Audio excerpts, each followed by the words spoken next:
So on behalf of the World Forum for Ethics in Business, we welcome you all to the biggest global summit of the year on changing paradigms in a pandemic world, asking the question how to regain trust. My name is Maria, and along with me is my colleague Gaurav. We are both from the TLEX Institute. It's a global training organization specialized on the topic of resilience and mindfulness. And in the next hour, we will take you through a short training on building resilience to help find inner stability in these transformational times.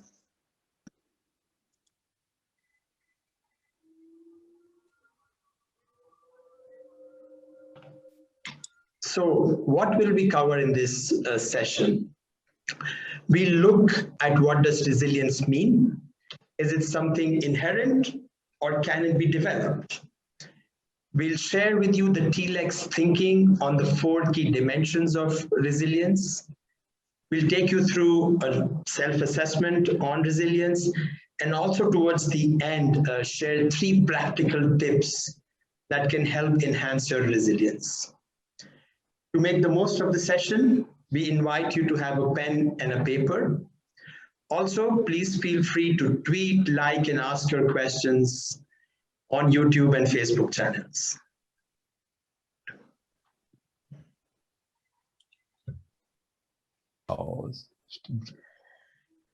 So, what is resilience?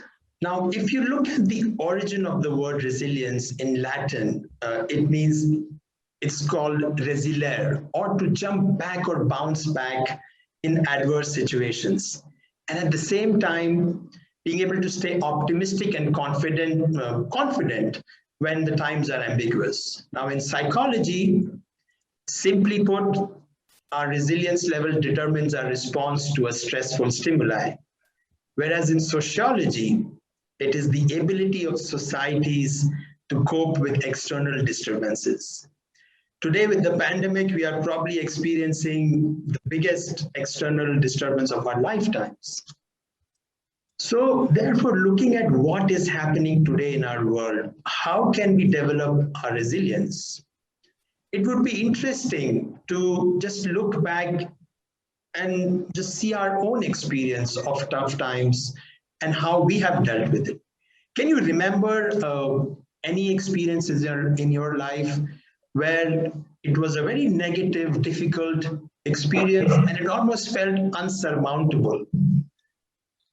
It felt like we will not be able to overcome it. It could have been something to do with your health or finance or relationships or work. But here we are today. We were able to overcome these experiences. In fact, resilience is not only a trait, but it is also developed when we face adversities. There are studies that show that these crisis moments can actually strengthen our resilience. And we see this in this recent study. People who had COVID or had family or friends or colleagues who had it were 3.9 times more likely to be highly resilient, not to the virus per se, but to the situation of COVID. People who had more than 5 changes in their work life due to COVID. That could mean having to work from home or in a different team at different hours. They were also 13 times more likely to be highly resilient. So the research gives validity to the old saying that what does not kill us makes us stronger. But we know there is also a limit to the amount of stress that we can deal with. If our normal mental state becomes one of just constant high stress, then it's detrimental to our physical and mental health. And we can see that in this study here. This actually is a 100-year-old, more than a 100-year-old study, where they plotted the relationship between stress and performance. And it shows that if the stress levels are very low, that also negatively affects our performance. So therefore, you need an optimum level of stress to get the best out of yourselves. But when those levels of stress stay really high for sustained periods of time, then fatigue and exhaustion comes in. And in extreme cases, it can even lead to breakdown, burnout, and things like that. Now, we can all look for ourselves. Where are we on this curve? Are you in the green zone or the red zone? Now, most people that we are engaging with, and especially in the last 1 year, they have found this time to be difficult, and data is showing that. Now, this data is from AXA Insurance, and it's European-centric data, but they are saying that before COVID, about 60% of the people were saying that they were in a very good frame of mind, and now only 34% people are saying that. And on the other side, only 8% people before COVID said that they're in a bad frame of mind, and now 23% of the people are saying they're in a bad frame of mind. So these numbers are quite concerning. As I said, these are European-centric numbers, but it would be a fair assumption, I guess, to say that this is probably a global trend and not just limited to Europe. The interesting question is now, how can we strengthen our resilience? What can we do about it when things are becoming tough around us? And there are 4 key dimensions I would like to share with you, which the TLEX Institute has created based on all the studies that have been done on resilience.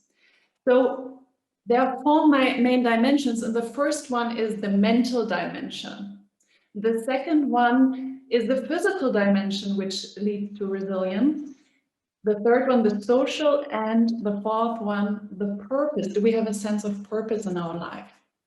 And each of those 4 dimensions are split in 2 sub-dimensions, and we would like to share them with you. So the mental one is divided into presence and mindset, and development and learning. And presence and mindset, it's really about how much attention do we have when we do something. So science has shown that it's not only about what we are doing that determines our happiness, well-being, and resilience, but with how much presence we are doing that. And at the same time, when we are facing challenges and there is a lack of presence, we rather tend to react instead of act towards the situation, which hinders us from really taking conscious, wise decisions and actions. So presence and the mindset, which is nothing else than our mental attitude, how we approach life, is important and crucial to build resilience. The second aspect, development and learning. I'm sure you have noticed that when we are inspired, when we are stimulated in our work or in our life, it's much easier to conquer difficult times, to quicker recover from setbacks. And there was a study that could even show that when people have the freedom to be creative, to do something new, they tend to be more resilient than those that do repetitive tasks day after day. So development and learning is so important for building resilience. Now, the physical dimension is divided into health and wealth. So health, for sure, it's good to have a fit body. However, do you also have a good balance between being active, focused, and being relaxed, giving time for, rest, regenerate? So important. And then the second aspect is wealth. And wealth is not only your actual financial situation, it is also how you perceive, the perception of your financial situation. And yes, studies show that up to a certain income, it correlates with happiness. But after that, everybody will see it's also, if we focus rather on what we have, on abundance, or on what we don't have, on scarcity. Very important for building resilience. Then the social aspect, our relationships with family, friends, and colleagues, and the relationship to our life partner. Meaningful relationships have a huge impact on our resilience level. And interestingly, science says that just one friend that is listening to us when we need it, somebody who is there for us, is already significantly, drastically decreasing the risk of depression. And the same for the life partner. So if we are living in a relationship where we focus on the positive aspects, it doesn't have to be always harmony. It has a huge impact not only on our lifespan, as science shows, but also on our health when we are growing older. Now, the last dimension is the purpose dimension, and it's connection to society and connection to myself. So what does that mean? Connection to society means that I feel like I'm doing something meaningful to the people and planet in a selfless manner. So it's the simple act of giving without wanting something in return. And why is that so important for resilience? Because it's actually releasing some chemicals in our brain, so-called good, feel-good hormones, or for example, dopamine, which, you know, is increasing our well-being. And of course, it's increasing our social connectedness. And then connection to myself, giving some space every now and then to ask myself, so what is really important for me in life? What are my values? And allowing myself to live or base my life on that. And interestingly, burnout, which is such a huge issue nowadays, is not only connected to too many things happening around us, but also to the fact that we are not doing things that are meaningful for us. So having a sense of purpose is absolutely supporting building resilience. Now, let's look at some examples. And before we do so, so important to say is that, of course, this is displayed as a wheel because all those dimensions are interconnected and supporting each other. So for example, if we are strengthening our mental muscle, it's also strengthening our physical muscle. But that was not always viewed like that.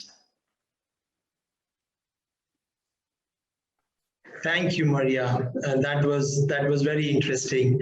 Now, René Descartes in 1649 had referred to the body and mind being two different and independently existing substances. But of course, today we know differently.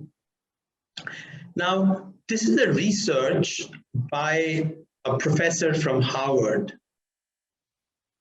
Professor Ellen Langer. She investigated the extent to which aging is a product of our state of mind. And to find out, she devised a study called the Counter-Clockwise Study, where in 1979, she brought together 8 friends in their 70s and 80s. And she arranged a whole situation for them to be together for 5 days and live these 5 days as if they were 20 years younger in 1959. She organized a flat and everything inside it dated from 1959. The furniture, decor, news, sports, TV, music. There were no mirrors, no photos, except portraits of their much younger 20-year-old selves. Even the participants, they dressed as if they used to dress 20 years ago. They watched the first US satellite being launched on TV. They spoke about Fidel Castro and others topics in the present tense. It was as if they were truly living 20 years ago in 1959, and the results were just amazing. Their blood pressure dropped, eyesight and hearing got better. They were suppler, they showed greater manual dexterity, and they even sat taller. Independent judges said they looked younger. Indeed, as Langer said, wherever you put your mind, necessarily you're necessarily putting your body. It clearly shows the mind-body connection. Now, because it was a small sample study conducted in only 5 days, she did not publish it. And it was expensive to replicate it until BBC created a reality show on 6 aging celebrities 30 years later. So in 2010, BBC broadcasted a recreation of which Langer was consulted on, all the young ones. So 6 aging former celebrities as participants. They lived together for 7 days, recreating the world they had left behind 35 years ago. One was on a wheelchair and the others were using canes to walk. The results were quite impressive, and in some cases, some shed up to 20 years in their apparent biological age. Participants looked younger and walked upright. One who could not even put his socks on unassisted hosted the final evening's dinner party, gliding around with ease.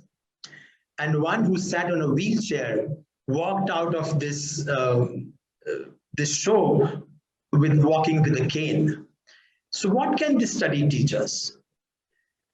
Our mind is so powerful and has an impact on many aspects, including the physical body. And as it impacts one part of the wheel, it also impacts the other part of the 4 different parts of the wheel. And our perception, the way we see the world and the glasses that we wear to see those worlds, influences how we feel and who we are, both mentally and actually even physically. We can influence our resilience levels by actively working on it, by putting attention on different aspects, such as on our mindset, on self-awareness, our health, our sense of purpose, relationships, and also by improving our outlook.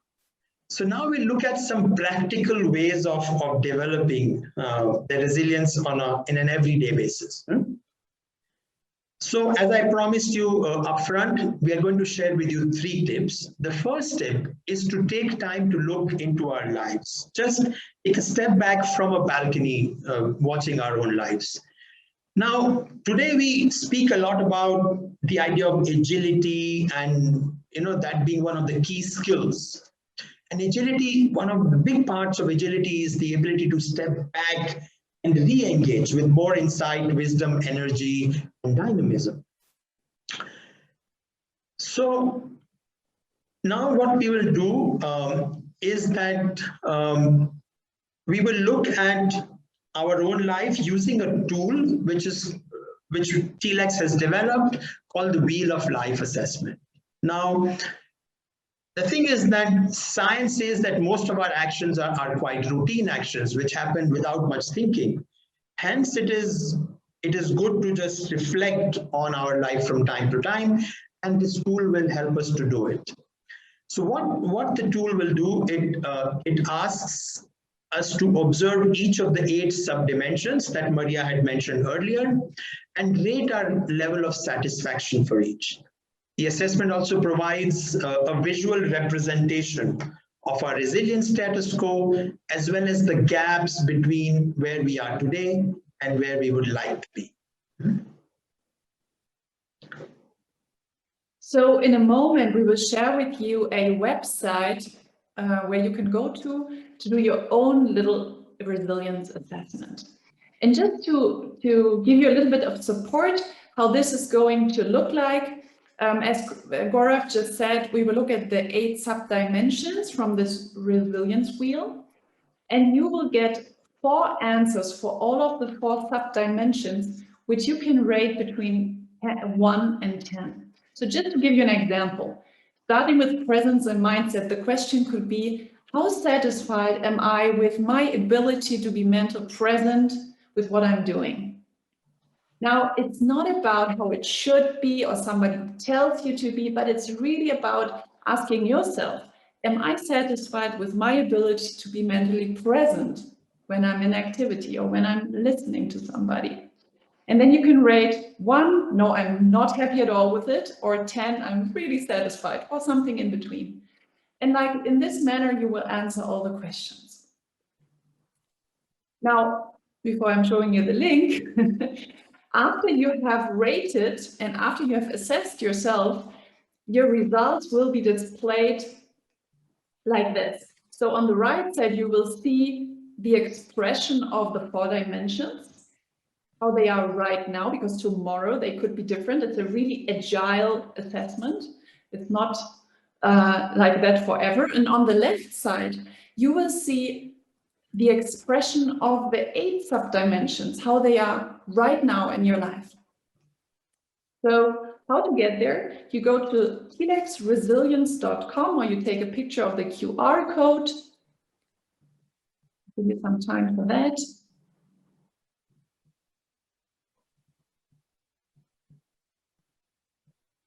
Maybe you can take a picture so it's not lost.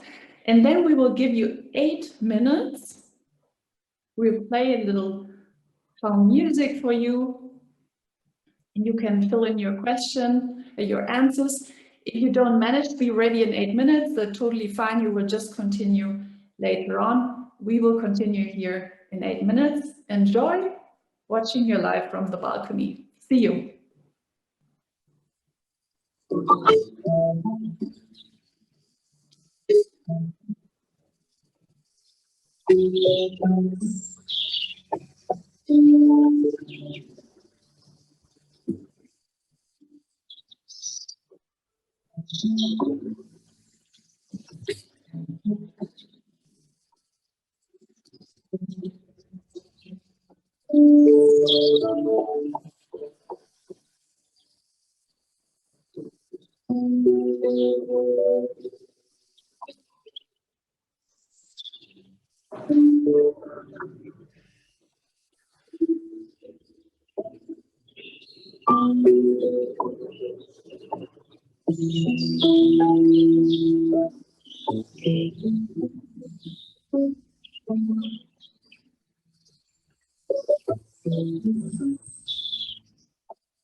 So welcome back.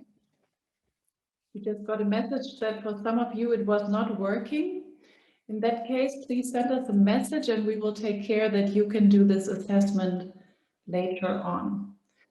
So for those of you that could do the assessment or at least thought about those 8 dimensions, which dimension are you satisfied with? And where do you feel there's still room for improvement or development? Just think about it for a moment.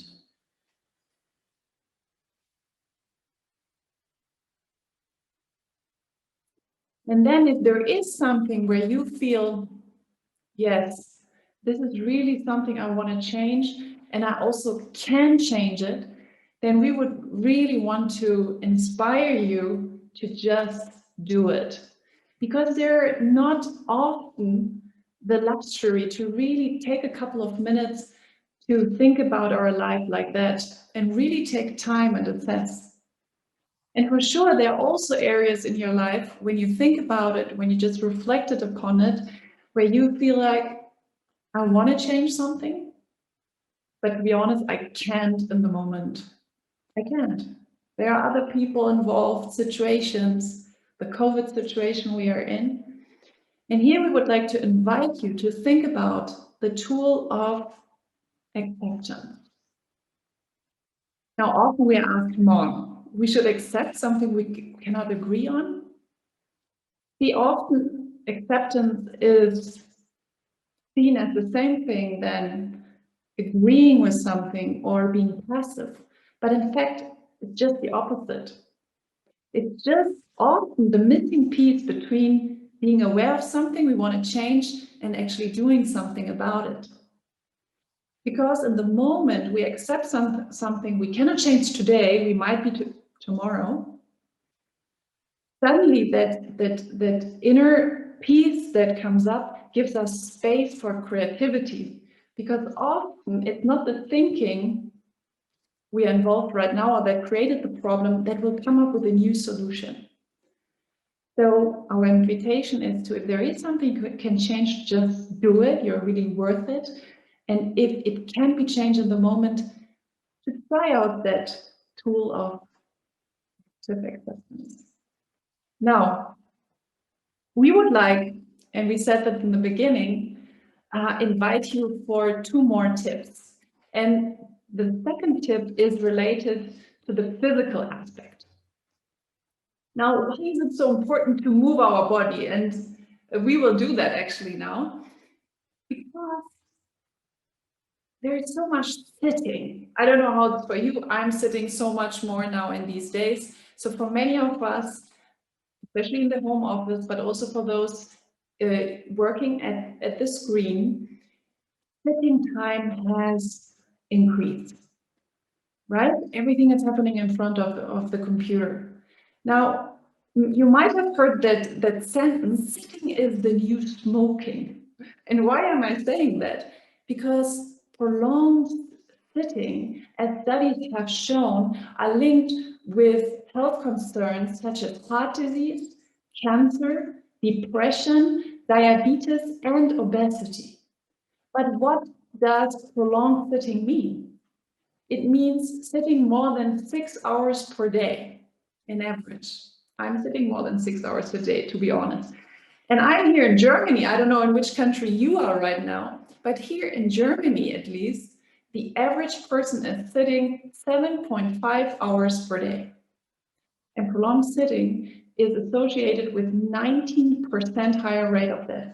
Now, let's take this serious. So what can we do about it? It's actually quite easy. So how to break that cycle of sitting? The first thing we can definitely all do is breaking up long periods of sitting with movement at least once an hour. That already reduces those risks we just mentioned.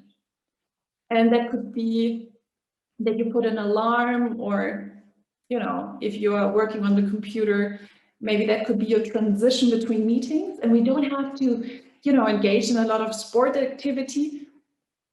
We can get up, open the window, or, you know, get something to drink, but at least get out of that stiff position of sitting. The second thing is also very simple, to take only 10 minutes a day of gentle exercises. And there was an interesting study done with almost 500 women who were not really exercising or moving at all. And throughout the study, they would start doing gentle exercises 10 minutes a day, and it could be shown that their heart strength and general fitness already improved significantly, nearly matching efforts of women exercising twice as long. So it's more about that continuity, doing it regularly, than doing it for long hours once a week. And we thought, let's use the time we're together here and do a little bit of some exercises. So I would like to invite you, in case you're sitting on your chair, to get up right now, to get up and engage in some movements. So I'm inviting you to just, you know, rebalance our body, to just shake a little bit your body, to shake your body a little bit, shake your hands,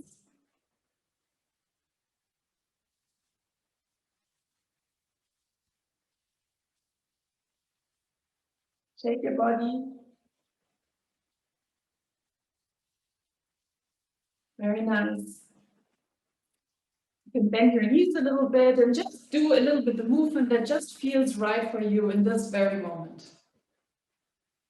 Very nice. Now we will start with our hips, because when we are sitting a lot, hips can start hurting. Now, you might have seen that before, especially sportsmen do that. So you can lift up your knee, turn it to the right and put it down. Now we do the same with the left, up to the right and down. And then you do right and left. Very nice. Just move your hips a little bit, mobilize them. Very good. Very nice. Now we look at our shoulders. So you can have your arms hang loose. Some of you can see, but you're not doing it. I invite you to just join us, and we can synchronize the movement with the breath. So take a deep breath in, bring your shoulders to the front and up, and breathe out, bring them to the back and down. Breathe in to the front and up, and breathe out to the back and down. One more time. Very nice. Now you can better see me. So now breathe into the back and up, and breathe out to the front and down. Movement and breath synchronized. You can do that in your own rhythm, your own speed. And shake your shoulders a little bit. Now one more for the shoulders, really nice. When we have some tensions or some pain in the back, in the upper back or shoulders. So for that, you bring your hands behind your back, you interlock your fingers, you pull your hands down, you bring your shoulders together, and you look up to the ceiling. Now when you breathe in, you bring your chest to the front, and when you breathe out, you gently pull your hands a little bit more down. And while you're standing, you just relax your shoulders, your neck, and keep breathing, long, deep breaths.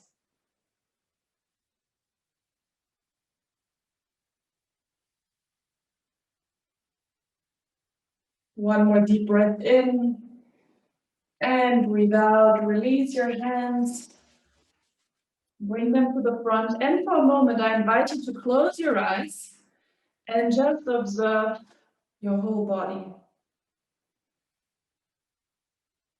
Observe the sensations in your shoulder and neck region. Take a deep breath in and breathe out. Very nice. Now we do something for our neck. So for that, you can put your right hand on the top of your head and gently, just with the weight of your right arm, bring your head to the right side. Don't pull it forcefully, but just with the weight of your right arm.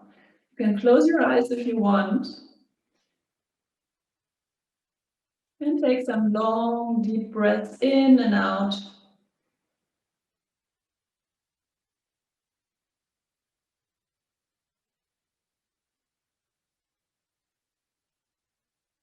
Getting rid of all the tensions in your neck area.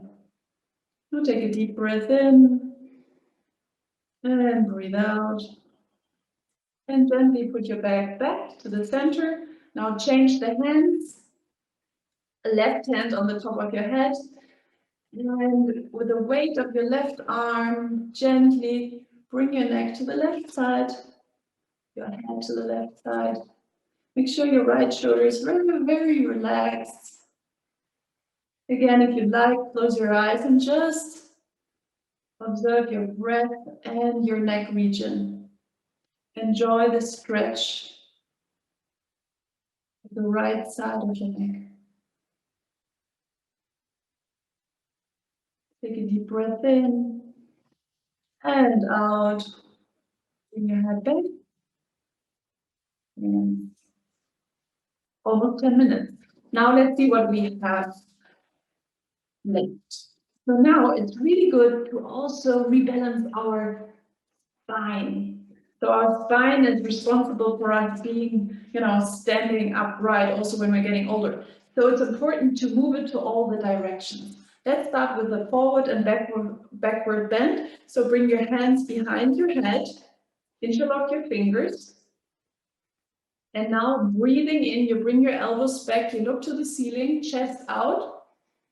And you breathe out, bring the elbows together, round your back, chin to the chest. Breathe in, come up, elbows to the back, look to the ceiling, and breathe out, chin to the chest, round your back. Breathe in, and breathe out.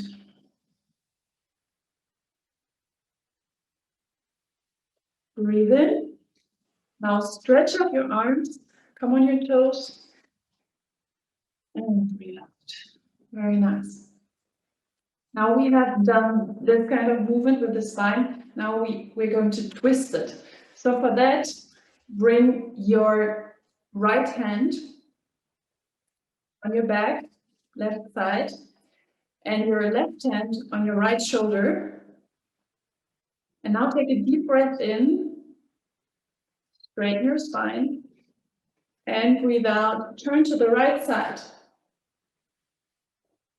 And you look over your right shoulder, your feet and your knees are still pointing to the front. And whenever you breathe out, you can gently, really gently go a little bit more into that stretch.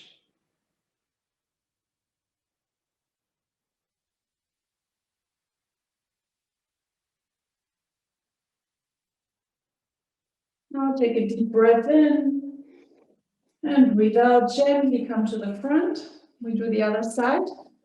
Right hand on the left shoulder, left hand on the right side of the back. Take a deep breath in, straighten your spine, and breathe out gently, turn to the left side. Your knees and feet are pointing to the front, and look over your left shoulder.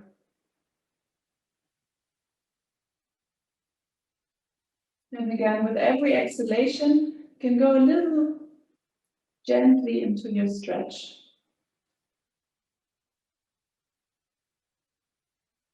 Take a deep breath in and breathe out, come back to the front.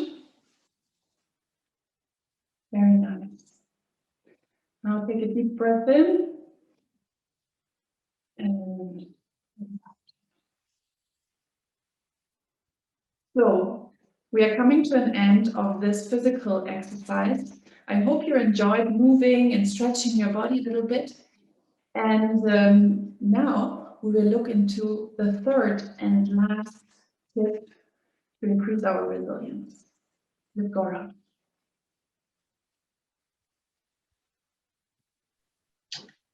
Thank you, Maria.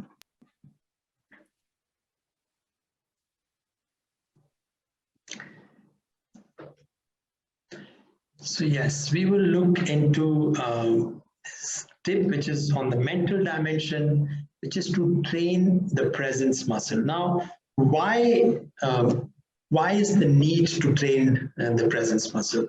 What is science talking about it? So I want to share with you an experiment that was done at Harvard University.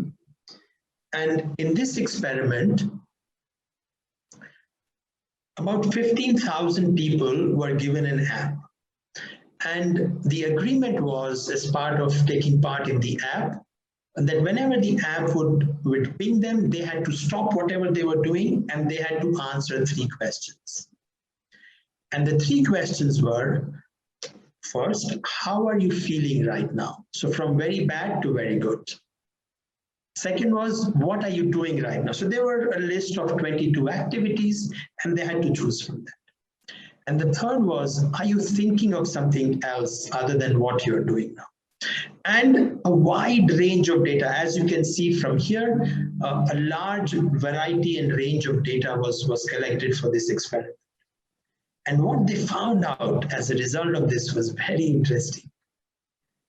They found out that 47% of the time, our mind is not even focused on what we are working on. That is quite incredible. So we are absent-minded nearly half the time. Also, what they found out was that how happy one felt did not really depend so much on what they were doing.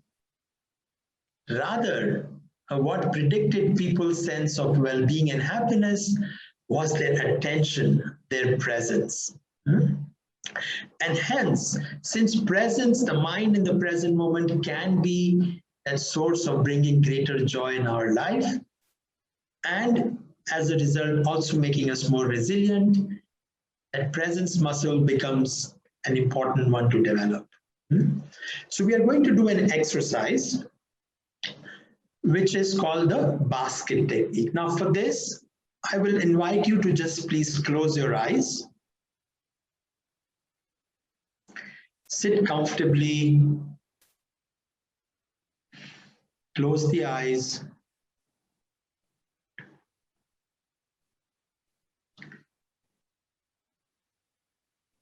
Take a deep breath in and breathe out.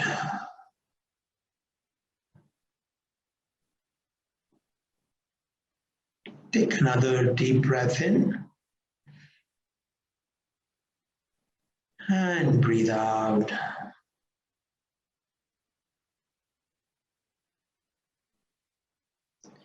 Just take your attention to your forehead and relax your forehead. Any tightness, any tension there, relax it. Relax your facial muscles. Relax your eyes. Relax your lips. Let there be a smile on your face. Just relax your shoulders.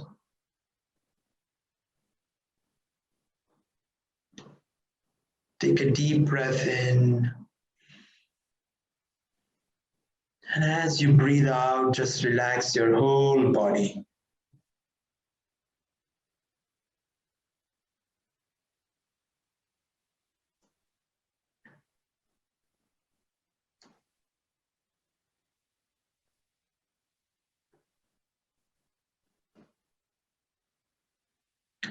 Another deep breath in. And breathe out and relax the whole body. Now let your palms just rest on your lap facing outwards. And imagine holding a basket in each of your palms. The left basket is for the thoughts from the past. And the right basket is for the thoughts from the future.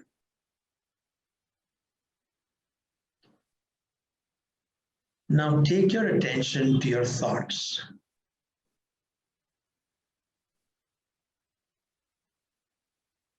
Just pick a thought, identify it as past or future, and drop it in its corresponding basket. If it's a thought about the present, then just let it be.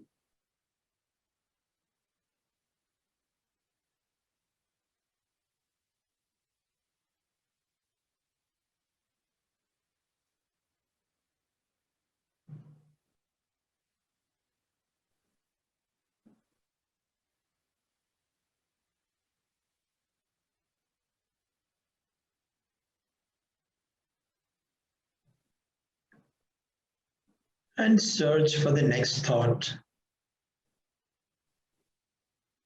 and drop it in its corresponding basket.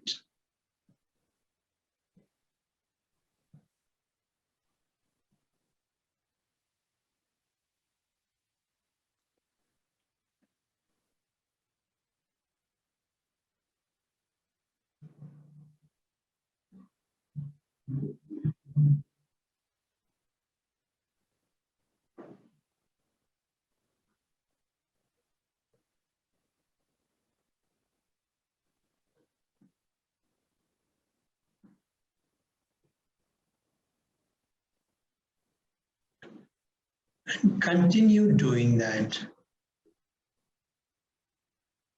Look for a thought and drop it in its corresponding basket.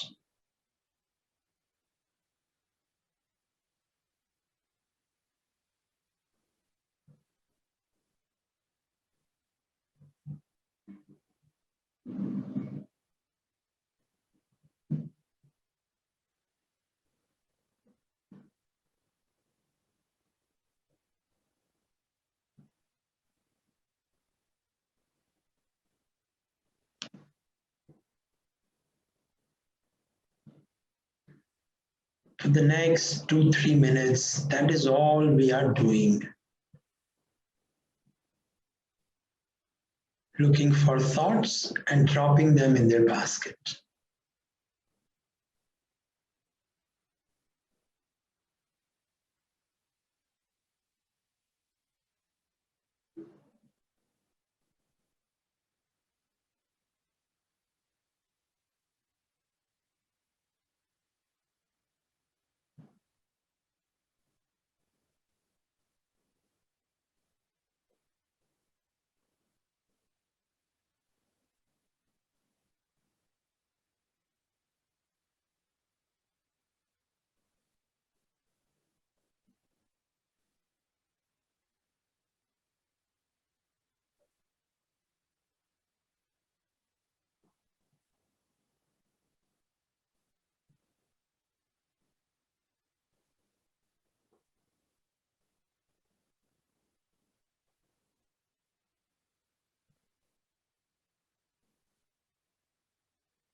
Just continue dropping the thoughts in their basket.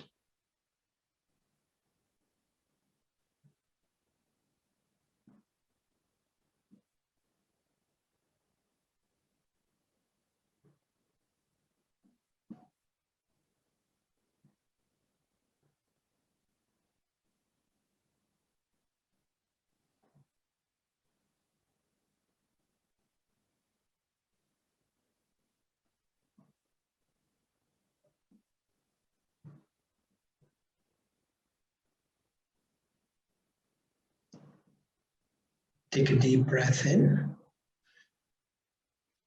and breathe out. And now you can just let go of the baskets.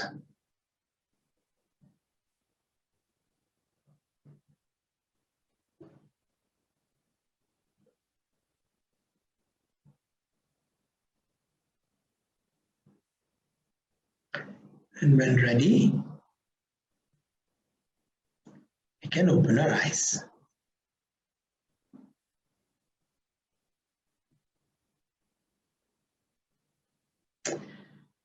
Great. So I hope you enjoyed that. Probably for some of you, by the end, oh, why don't I have any thoughts became a thought? Great. So there are a number of such exercises. You can do them. There is an app from TLEX which is available. It's called TLEX Flow. And it's available both on Android and on Apple devices. And you will find a number of different exercises to help you with training the presence muscle on the app. So we really hope that you enjoyed this little session on building your resilience. And we would like to leave you with one little sentence. Resilience is not an innate trait that you either have or don't have, but resilience is really a muscle that you can develop. And if you want to learn more, please go to our website, telexinstitute.com. Otherwise, see you on the next event. It was a pleasure for us, and we are very delighted that we were invited to be here at this conference, partnering with the World Forum for Ethics in Business. And we wish you to have a great conference and a great evening. Goodbye.